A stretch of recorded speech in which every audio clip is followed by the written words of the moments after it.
22-year-old Eiko Taguchi was kidnapped in 1978. The previous year, 13-year-old Megumi Yokota disappeared. Susumu Takashi was taken in 1976. And Hitomi Soga was abducted in 1978, age 19. Anocha Panchoy from Thailand also vanished in 1978, as did Romanian Dowina Bumbea. Among the long list of those who have disappeared, there may also be many more European citizens, who, like thousands of others, were victims of a state policy of kidnapping, organized by North Korea 40 years ago.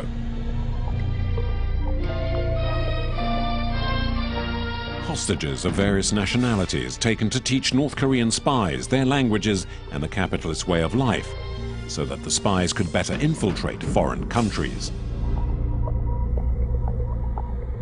Several dozen of those kidnapped are still alive and are still being forcibly kept somewhere in North Korea.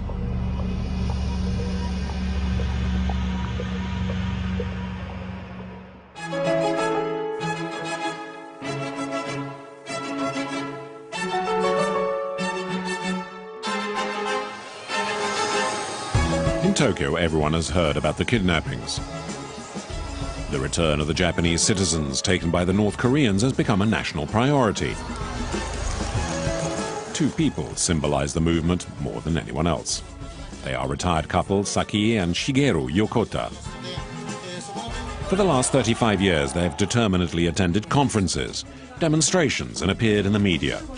They want to know what happened to their daughter, Megumi, who was kidnapped while on her way home from badminton training in 1977. She was just 13.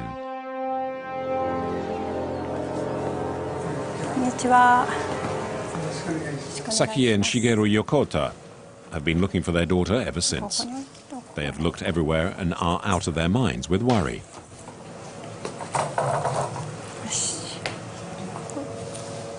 I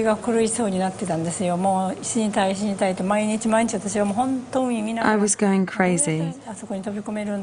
I wanted to die. I stood looking at the ocean and I wanted to throw myself in. I went really crazy.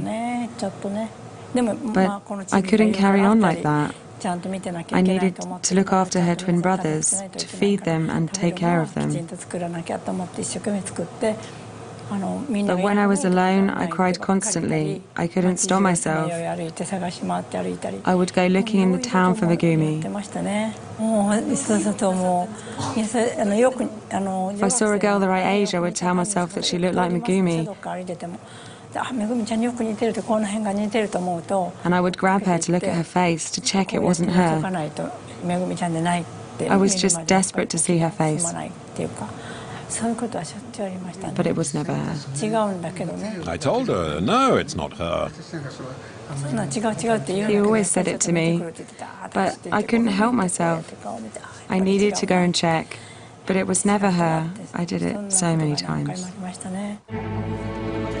When Megumi vanished, the family lived in this small village in Niigata, north of Tokyo on the west coast of Japan. Toshiaki Takeda spent a long time on Megumi's case. Here's the house, and we lost trace of her at the end of that road. The former policeman still clearly remembers the first hours of the investigation. It was around here that she disappeared.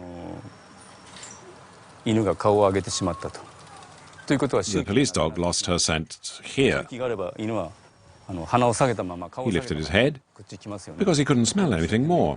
The trail just went cold. The teenager disappeared 300 meters from the sea without trace. We could not conclude it was a kidnapping because there was no ransom demand. She just disappeared. She could have run away, but she had no reason to do so. The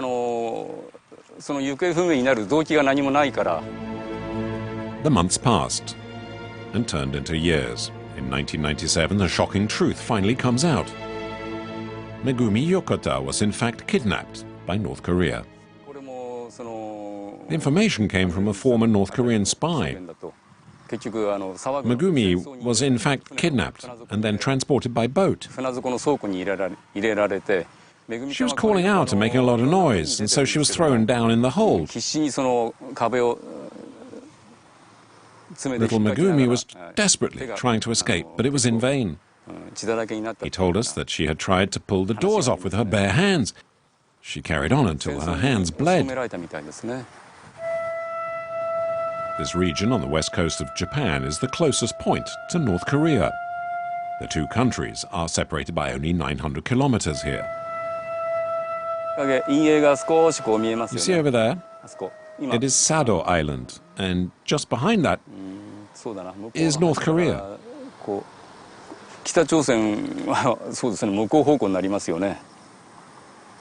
The boat must have passed the island and then headed straight towards North Korea.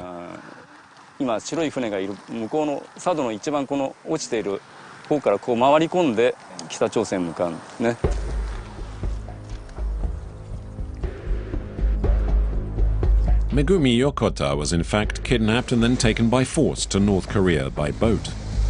The revelation caused an immense scandal in Japan, and since then the kidnappings have remained a priority for the Japanese police. We have a discreet meeting with Japanese security agents in a Tokyo restaurant. Off camera, they talk to us at length about several cases of kidnapping. A few days later, the police send us the photos of a house by email. Up until very recently, it belonged to a North Korean doctor who lived in Japan. The house is in Chiba, south of Tokyo on the coast. According to the police, in Chiba, several Japanese citizens were taken by force to North Korea, and among them was a young boy of 19, abducted in 1976. Susumu Takashi.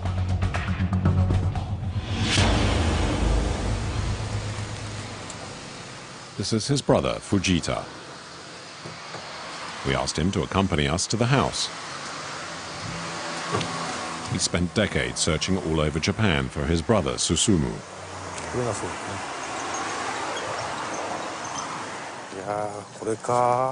It's here.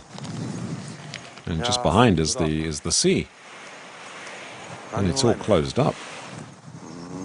He's sure that today he is at last getting closer to the truth. The house is locked. The North Korean doctor died a few months ago. It's the first time that Fujita Takashi has come here. I'm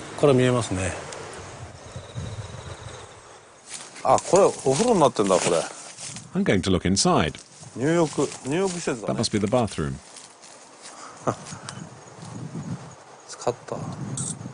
And in front of the house, a little path leads down. Where does this go? Below, the garden is very neglected. Between the high grass, we find a path that takes us to a small door and a discreet stairway.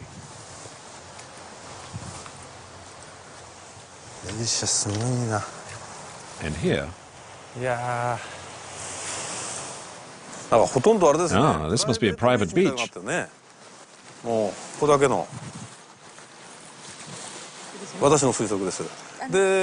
Seeing the beach, I can imagine what happened. A little boat arrived here, and after there are two ways of leaving. To go to North Korea, you go north, pass by Hokkaido, or go south off Kyushu.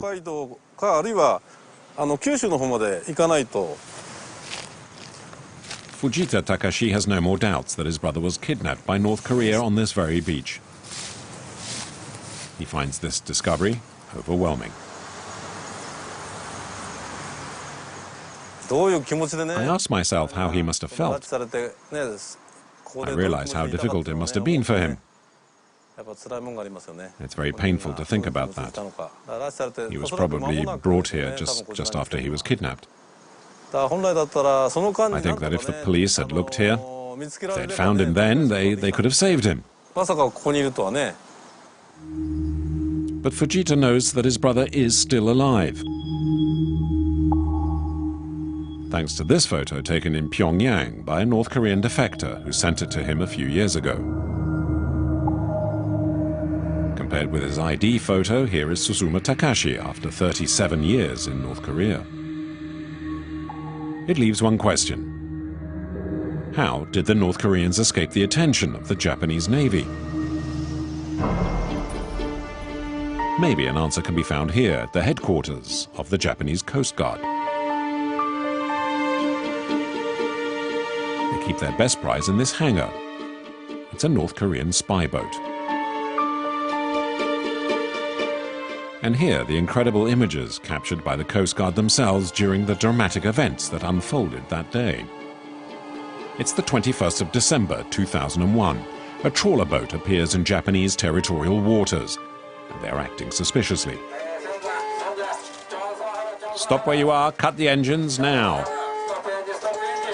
And despite the warning shots, the boat refuses to obey and dashes off to the west, with the Japanese Coast Guard in hot pursuit. The naval battle lasts 6 hours. Immobilized by the shells, the boat catches fire. On board, the North Koreans are trying to get rid of all the proof of their activities.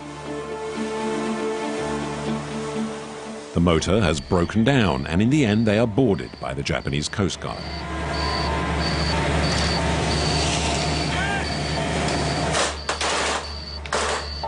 They're welcomed with Kalashnikovs and rocket launchers.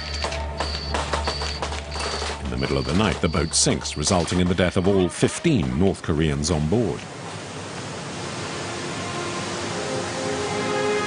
In 2002, the boat is brought up from the seabed by the Japanese authorities. It will reveal many secrets about the espionage methods and the kidnappings by North Korea.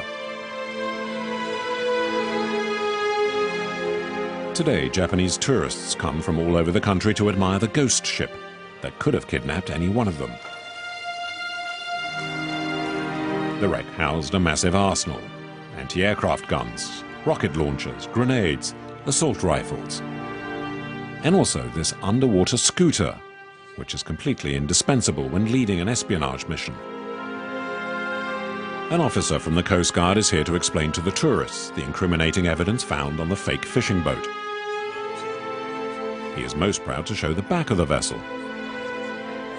The giant door opens, but there is nothing inside. The reason: it used to house this small spy boat, which now takes pride of place in the exhibition. This little boat is very difficult to detect from far away. It is very fast, and when the spies used it for kidnappings, it was impossible to stop because it could very quickly hide in the large spy boat. And then it's too late. It becomes impossible to detect and to stop.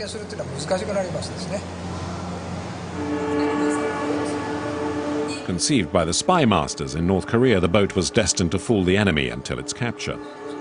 Thanks to this type of spy boat, North Korea was able to kidnap dozens of Japanese citizens. But to what end?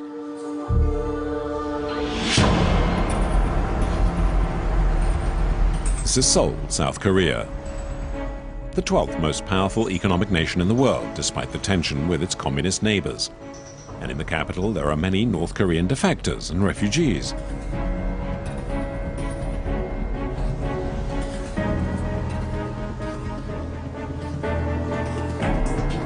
This man is a former North Korean spy. He's been living in Seoul for 13 years, and he is still under police protection. Im Chun-hyung knows all about the kidnappings by North Korea. He once helped organize them.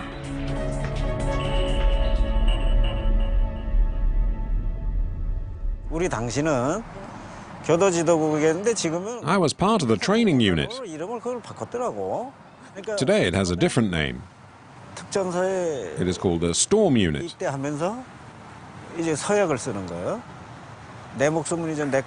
When you join the army, you have to take an oath. My life is not my life. I give it to the nation. It means you're no longer master of your own life or decisions. As soon as you put on the uniform, you have no life. 이제 그 요인 뭐 납치라든가 암살이라든가 뭐 이 남한에 대한 테러라든가 뭐. It was our mission to infiltrate a country considered an enemy of the state and kidnap the citizens of that country. South Korea and Japan were the targets. At that time, it was thought of as the only way to protect the regime. 살기 위해서는 그런 게 필요하고 이제 우리가 죽어야 된다는 이제 그런 입장이라는 거예요. Im Chun-kyung didn't cross paths with Mitsuhiro Suganuma from Japan, but these two spies were engaged in a remote battle.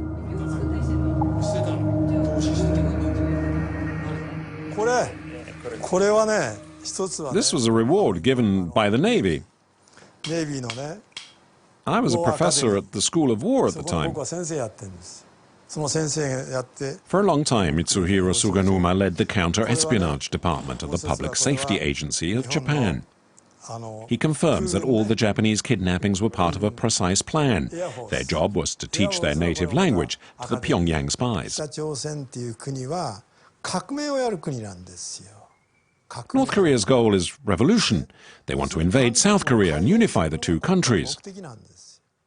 And to be able to do that, they need to be able to pass unnoticed in the South.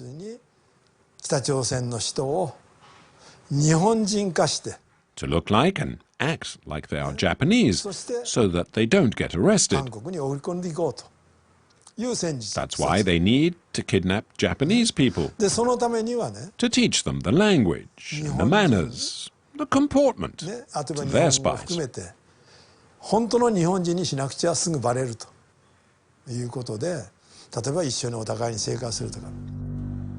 North Korea had always denied the kidnappings, but in 2002 that all changed due to one historic meeting. In Pyongyang, the Japanese Prime Minister met with North Korean dictator Kim Jong-Il.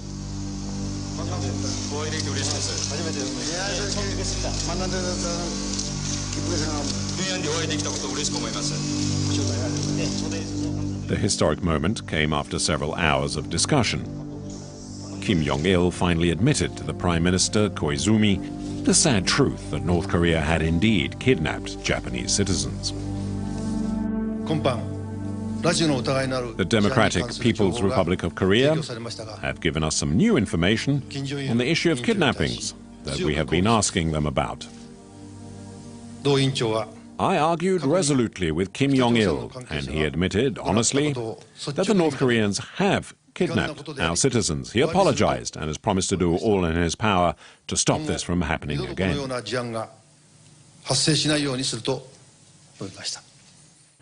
According to Tokyo, 17 Japanese citizens were taken by the North Koreans.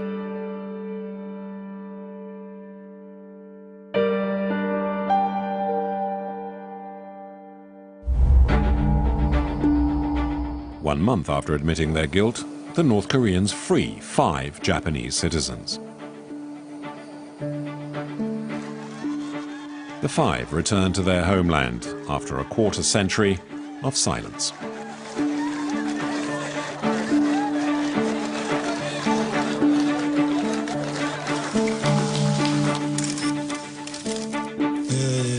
Today, after 24 years, I'm able to set foot in my own country, in the town where I grew up. I have no words. Out of the 17 taken, only 5 were freed because, according to Pyongyang, all the others are dead. They even provided the death certificates. The causes of death are varied: car accident, poisoning, heart attack, cirrhosis of the liver. Included is a death certificate for Megumi. She apparently killed herself in 1993. However, the families are suspicious because all the certificates were issued by the same hospital.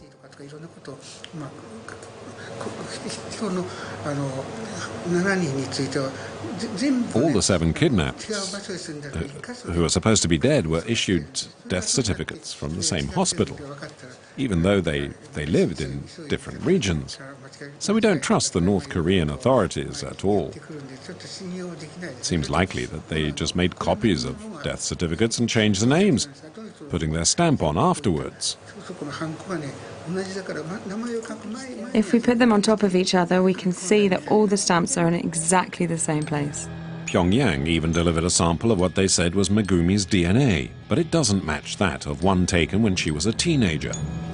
The Yokotas are convinced that their daughter is still alive. Their hope comes from this document with a photo of Megumi in Pyongyang.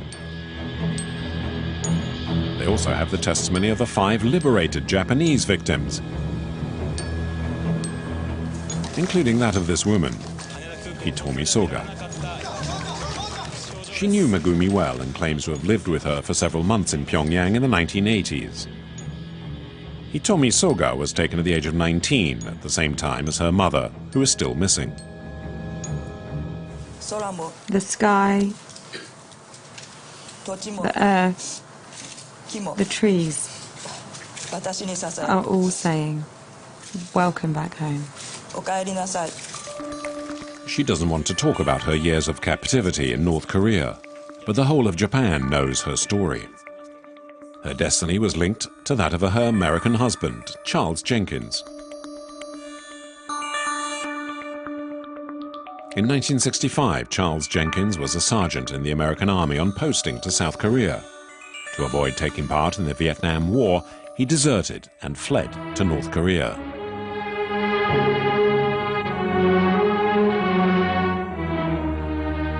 Forced to serve the communist regime, he was even an actor in the propaganda films produced by the North Korean government, such as here, all made up and playing the role of the nasty American in a successful North Korean series called The Heroes Without Name. Is that so? A prisoner of the regime, he stayed in Pyongyang for 39 years. He was finally freed in July 2004, along with 2 daughters born in North Korea. He was welcomed by his wife, Hitomi Soga, who had been liberated 2 years earlier.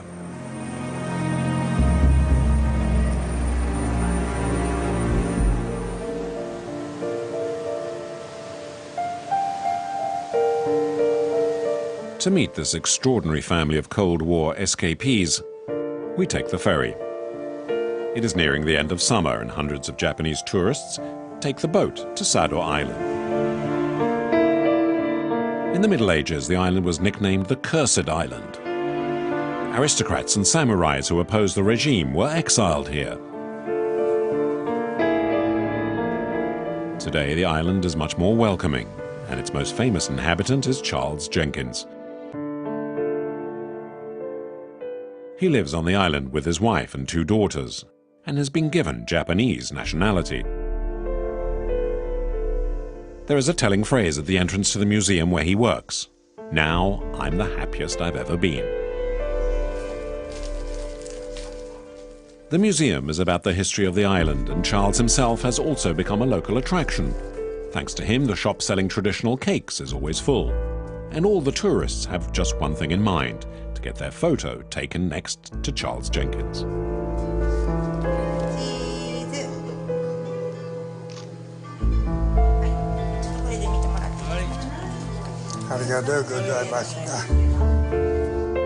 The former deserter lives peacefully on this island, but even today, he says he's still frightened. Do you go out at night on Sado Island? Not usual, no. Why? I don't see no need to go anywhere really, and I don't want to be picked up by North Korea. You still think they can, like, you know, have some revenge against you? Well, I put it like this: anybody could be massacred, you can say, very easy. Yeah. It has been 8 years since he was freed, but the former soldier will never forget those first years in North Korea. The constant fear, communist indoctrination, and the regime's principles still haunt him. Whether you want to or not, you study. You study and you study. And if they ask you, like, what is Juche ideology, and you cannot say it, you're in trouble. For example, Even today I remember. Juche sasang iran ha mariro mahaya. Hermen gua consol we, Juan imende jung imia. Hermen gua consol ul, chutong han and hinda imende jung eki danan sasang imida. What does it mean? It just adds up. Juche sasang. The Juche ideology is the master of everything and decides everything. Man is nothing without Juche. That's what Kim Il-sung created. And it's brainwashing. And you still remember it today? I remember it till today. Why? They may ask me. And if you can't say it, you're going to study, study, and study. Sometimes 17 hours a day. At times you sit with your legs crossed for an hour with your hands on the floor. Punishment.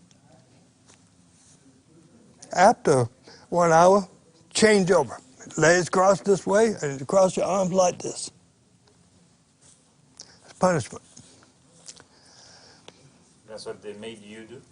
Huh? That's what they made you do? Of course. After his ideological re-education, Jenkins became a film star. He had a privileged life in North Korea. He even had the right to get married to a woman graciously delivered to him by the regime. She was Hitomi Soga, a Japanese citizen kidnapped 2 years earlier.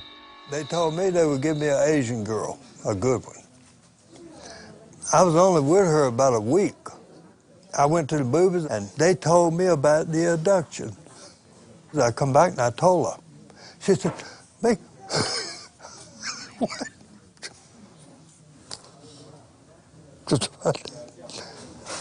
She didn't want to talk because she didn't know if the house was bugged or not. So we went outside.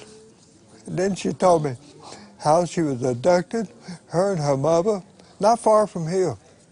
They were coming back home. 2 men were following them.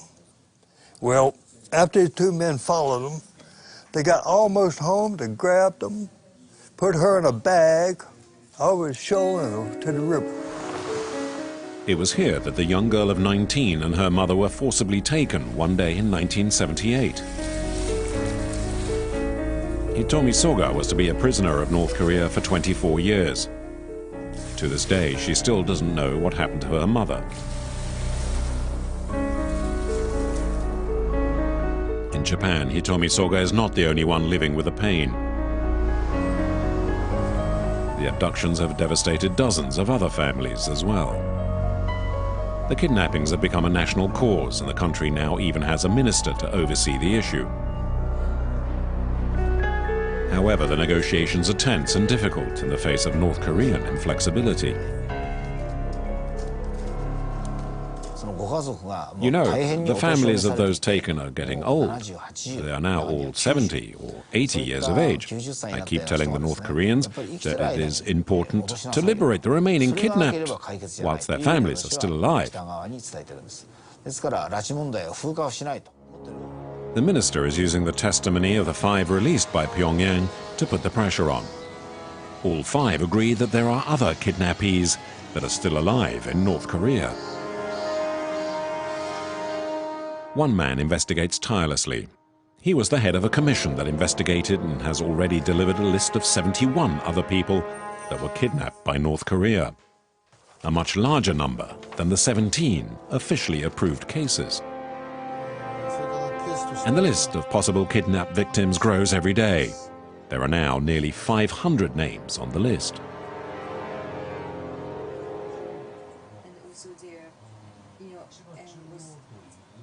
We have around 470 files. We were able to find about 50 people in Japan. Some had become homeless. Others had died or had had accidents.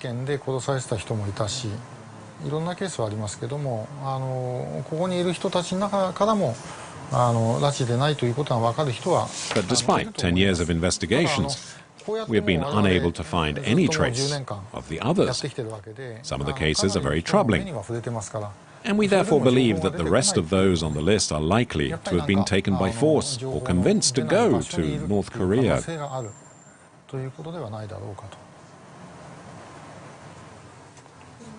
I don't know exactly how many they kidnapped, how many they trapped.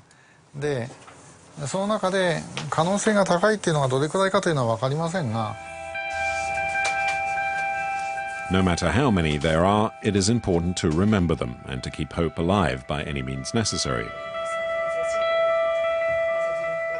The family send messages every day over the shortwave radio to the possible kidnap victims in North Korea. This morning, it's a long letter from Sakie Yokota, Megumi's mother.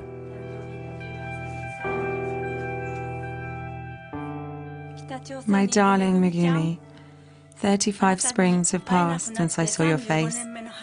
Being forced to live in North Korea was not at all the life you had imagined for yourself. The communist regime reacts to these transmissions in the same way as they did during the Cold War.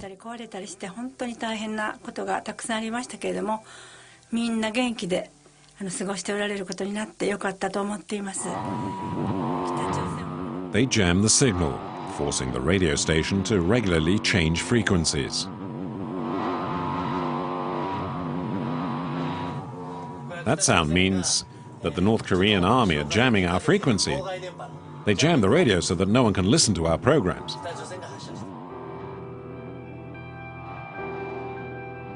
North Korea still considers itself to be a country at war, and their main enemy is still South Korea, a country that has not been spared in the campaign of kidnappings.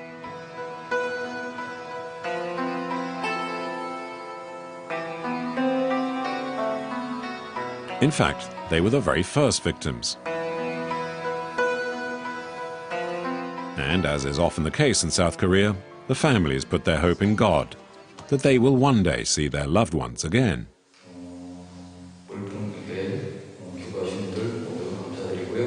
This man has been fighting for his father for more than 40 years.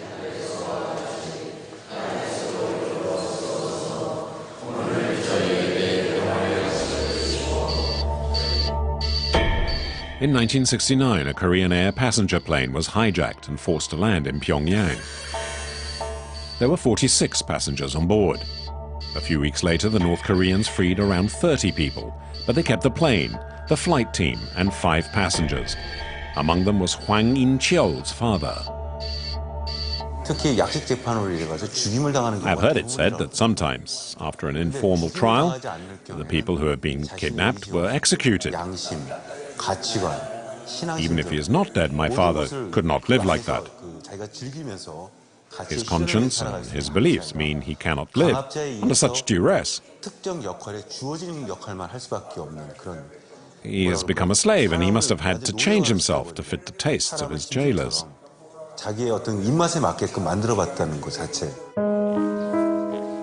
Hwang In-cheol founded an association to educate the public about the tragic events surrounding the disappearance of the passengers of Flight YS-11, who are still imprisoned in North Korea. He was only 2 years old when his father was kidnapped, and has only a few vague memories of him, but he has kept every clipping from the newspapers at the time. The passengers tortured with electricity. The survivors talk about their 66 days of hell. Hwang In-cheol has spent his whole adult life fighting so that a father he barely knew wouldn't be forgotten.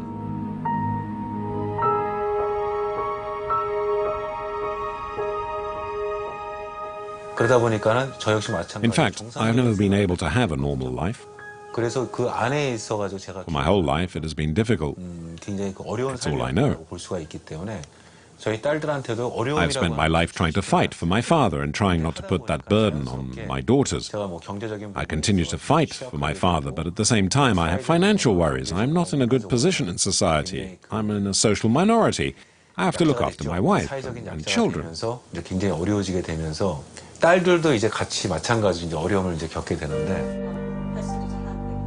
There are thousands of families here that have been completely torn apart.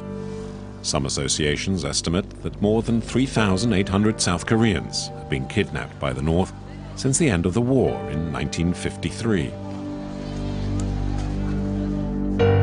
Many Korean and Japanese people have been victims of the campaign of kidnapping by North Korea. But there are also victims from other countries. Former deserter and prisoner Charles Jenkins can confirm this. Charles Jenkins' book revealed to the public for the first time the scope of the program of abductions by the Pyongyang regime. Charles Jenkins even managed to bring back photos from life in North Korea, such as this souvenir photo of the cliched family holiday by the seaside. One of the most interesting things in these photos is the Asian woman in the background. I lived right 3 steps from her apartment for, what, 7 years? She is Anocha Panjoy, a Thai national who officially disappeared without trace from Macau in 1978. And here she is, 35 years later, in North Korea.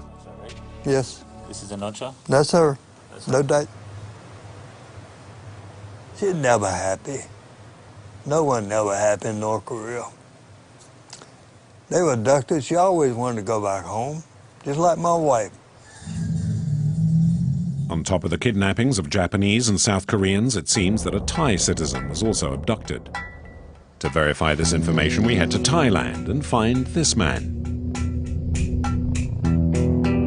Tomoharu Ebihara investigates for a Japanese association for the families of the kidnapped. He takes us to see the family of the young Thai woman. Her mother and father died many years ago. Her only remaining family now are her brother and nephew.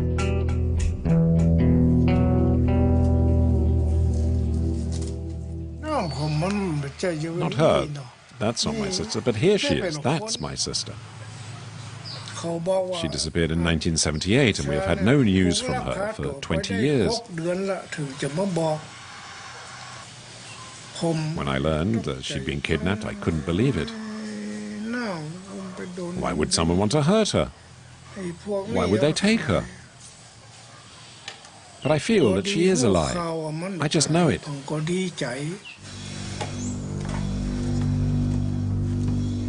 For 35 years, Anocha's brother Sukam has conserved, like a shrine, all of his little sister's things, ready for when she returns.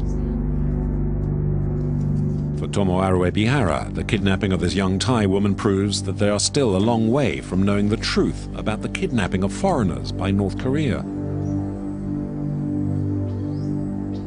This issue really makes us realize that the abduction issue by North Korea is spread to the world, not just between Japan or South Korea.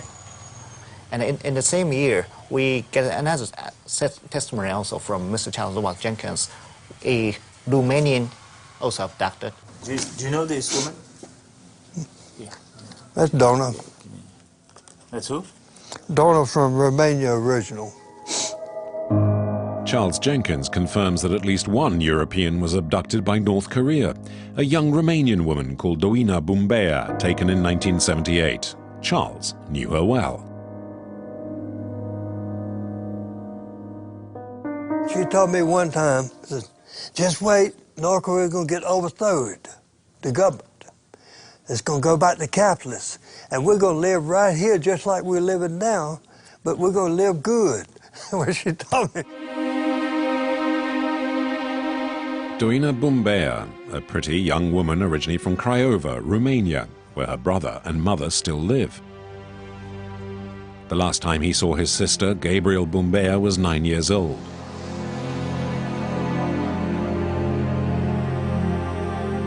Doina was 26 at that time, and she was like a second mother to him. Very young and full of passion for drawing and painting, she finished her studies and moved to Rome. 2 years later, she disappeared.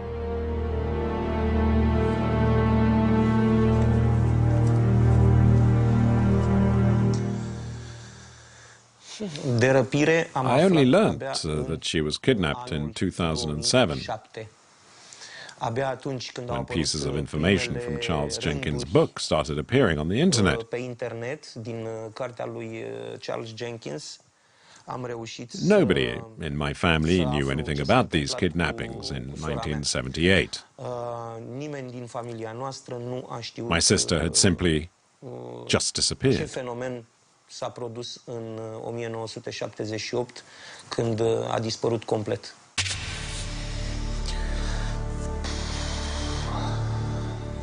Gabriel learnt from the former deserter's book that his sister had died in 1997. But he needed to be certain, and so, in 2008, Gabriel travelled to Japan to meet Charles Jenkins in person. It was him that told me that she was called Doina Bumbea, that she was Romanian, and that she had lived in Italy. He also knew that her father had been an officer in the Romanian army, and that her mother had been deported. It was only then that I really was certain there are not two families in the world that would have had all these similarities.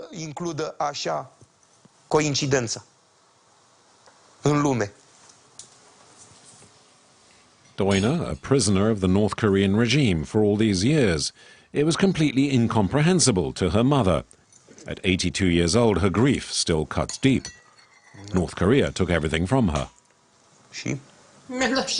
They took my spirit, my joy, my soul. We loved each other so much. We always had plenty to say to each other. Of course, I had my little boy Gabriel, but her and I used to stay up late into the night talking. What did they take from me? They took my soul.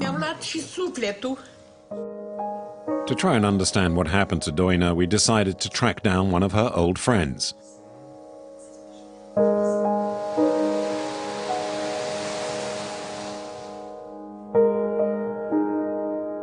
Sergio Ferrero met Doina in the 1970s, and he now lives in Ibiza in Spain. It was Sergio who organized the talented artist's first exhibition. This is an album from a long time ago. It was taken in 1975 in the European Cultural Center in Rome. This is Doina standing next to me. And here is another photo we took at that time. It was in a gallery. She wanted to be happy, to be strong, to be successful. She wanted to be famous. She grabbed any opportunity that was available. She was very ambitious then. Oh yes, she was a talented painter. Her work was selling well, and it was the beginning of a promising career. Sergio has kept a few of Doina's artworks, and he still remembers very clearly the last time he spoke to her.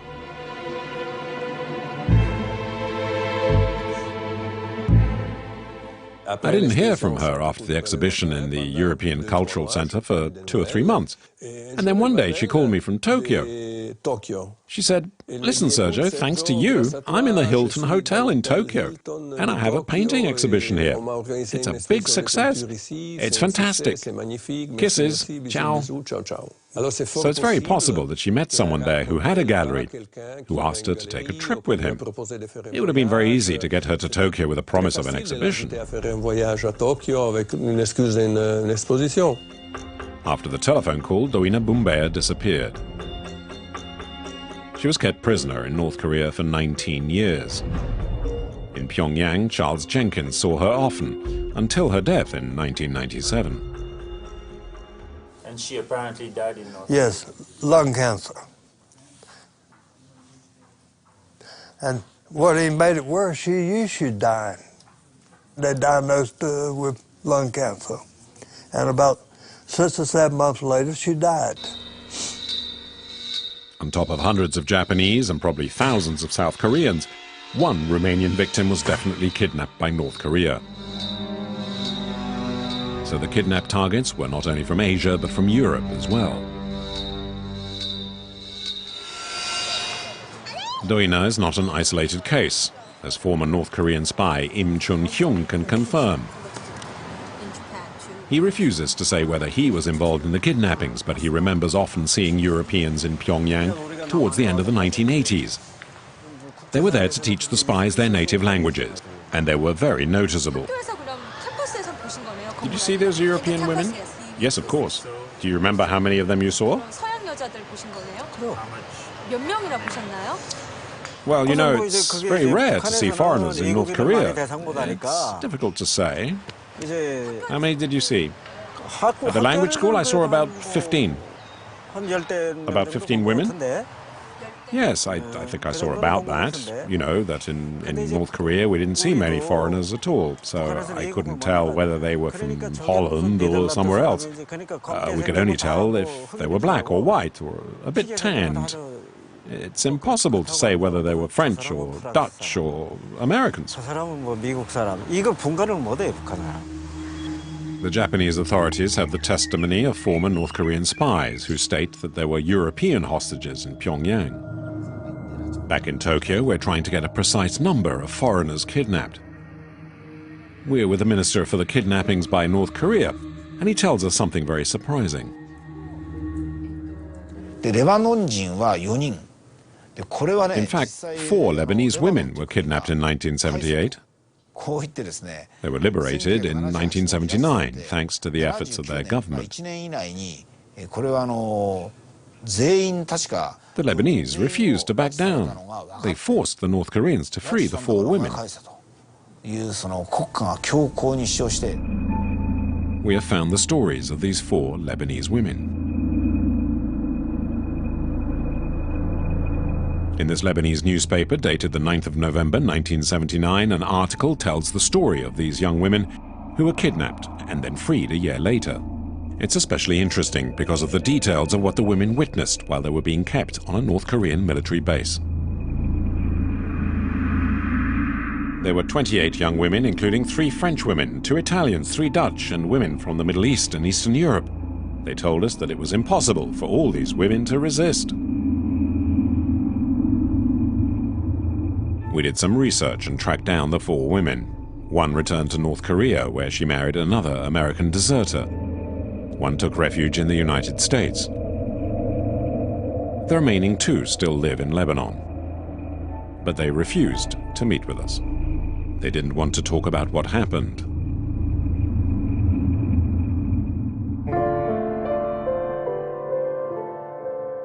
In Tokyo, one man has worked on the kidnappings for a long time.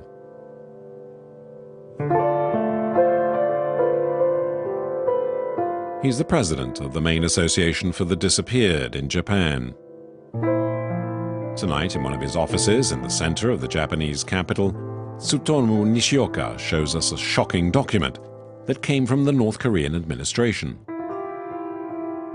A list of all the foreigners who were living in Pyongyang in 2010. There are dozens of Japanese and South Koreans, a few Chinese citizens, and people of 15 other nationalities.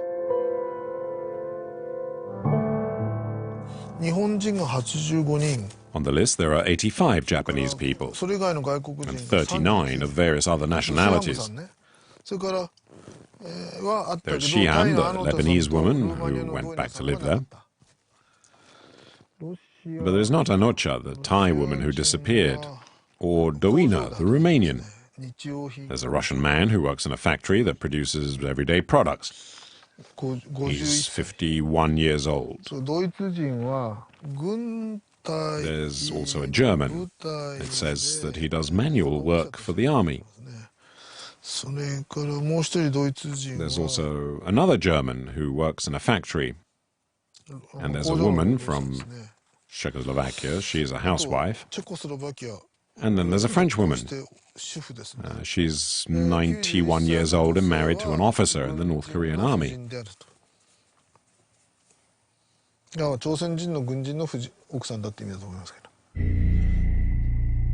For several years, the president of the association has been accumulating clues about the presence of the kidnapped Europeans living in Pyongyang. He admits that those who know the most are the former North Korean spies that are now in the south. There is one among them that is particularly well known. Kim Jong-Il is today a refugee in South Korea, and her story is incredible. Due to fear of reprisals by the North Koreans, the ex-spy lives under constant police protection. She goes nowhere without at least 6 bodyguards. Kim Jong-II is in fact a reformed terrorist, shown here in 1987 when she was arrested after having blown up an airplane. It was one of Korean Air's Boeings and 115 people died.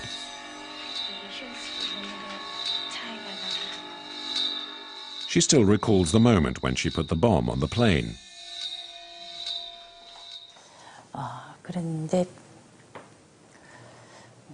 I thought about all the people that would lose their lives in a few moments.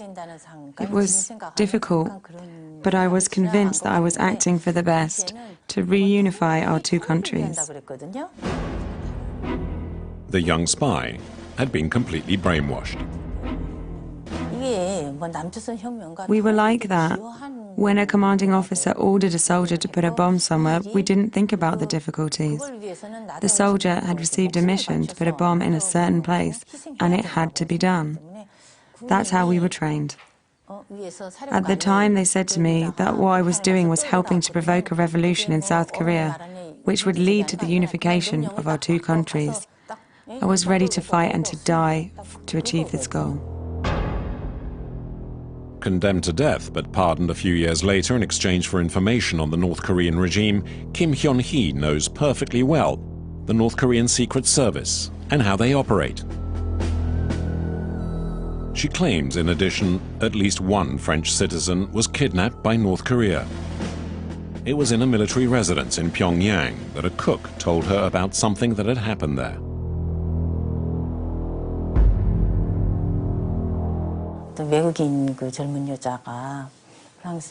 She told me about a young foreign woman that had lived in the residence. She was French. Apparently, she had been seduced by a North Korean agent in Europe. He asked her to go on a trip with him. But when she had arrived, the agent disappeared and the political officers arrived. The young woman started to protest and complain and ask where her boyfriend had gone and why she was being locked up.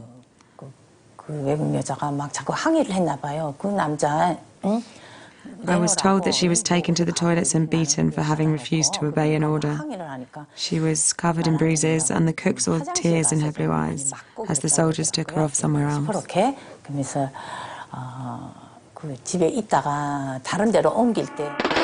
Europeans are being kidnapped by North Korea. In Asia, everyone knows about these events, but not in Europe.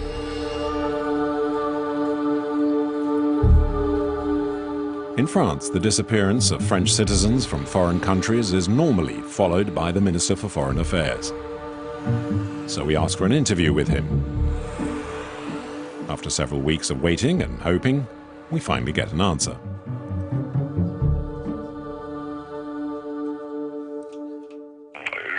I'm sorry, but I have instructions to refuse your request for an interview. It's simply because we have no substantial information about these disappearances. It's not that we don't have much information, it's that we have nothing at all. Absolutely nothing.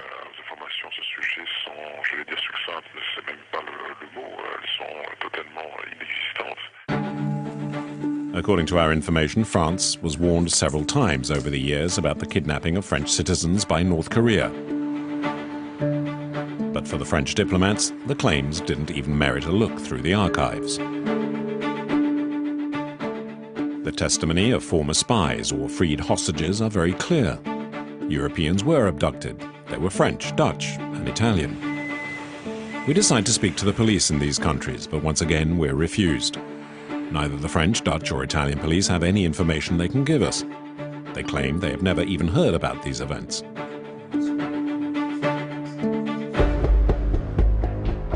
But today, the international community is finally beginning to deal with this issue. So the solution may in fact lie with the United Nations. For several months, the Commission on Human Rights has started investigating.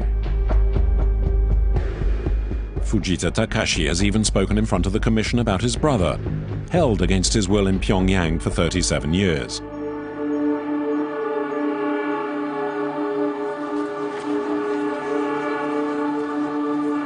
We went to meet the United Nations Special Rapporteur on Human Rights in North Korea in London during a special conference. In his report released in February last year, Maruski Darusman condemns the kidnappings and even advises that a commission be created to investigate crimes against humanity. And for him, this is a matter of urgency. There is hope, of course, that the people are still alive, but the sooner the investigations take place, the greater the hope that we will be able to determine whether or not these people are still living in North Korea or anywhere else. It is the task of the Commission of Inquiry to finally make a determination on this matter once and for all. And that is the intent, the objective, and that is to get the truth, to get to the bottom of the issue, to get at the truth of the matter, finally after so many years.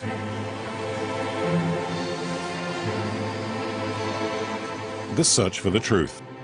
Every year in Tokyo, hundreds of families come together.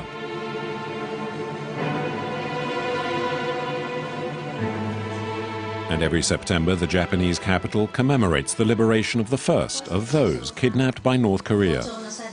In this room, there are former hostages and the families of those still missing. One after another, they come up to the microphone to explain their anger and their pain.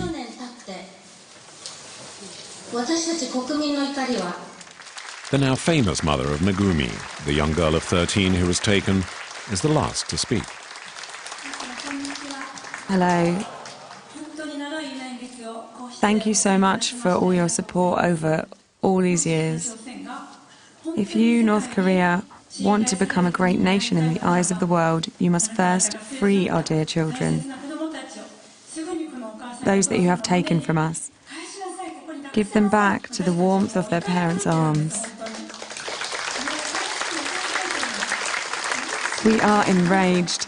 Our anger is all-consuming. I would just like to see Megumi again, even just for a second, even from far away, or just to speak to her, just for a word. Then I can die.